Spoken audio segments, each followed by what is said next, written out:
Now is the time to change all your PINs, all your passwords, because once they have your information and then they start to backtrack through your other accounts, now they could take everything. Paul Oster runs Better Qualified, a company that protects against ID theft and credit fraud.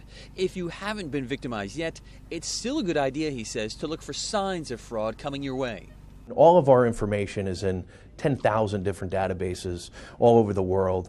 It's a question of when, not if, for sure, that someone gets access and uses it. Target has 1,800 stores nationwide. If you have shopped at one recently, consumer credit expert Paul Oster recommends taking action quickly.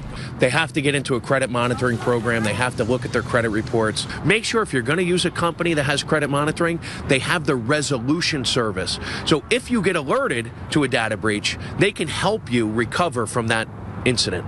Are other stores that people are at this hour vulnerable to this kind of breach? We're all vulnerable. Again, go back to your mobile devices, go back to the digital internet age. When you swipe a card, there's no way that you are, insured that someone doesn't get your information. Cash is king. Sure. We lost that. And go back to your bank, set a budget, go take $500 out, $1,000 out, and use the cash. You're much. You don't see people do that much anymore, do you? You're much more likely to be a victim of identity theft, as we were talking about, than getting mugged because you have cash in your pocket.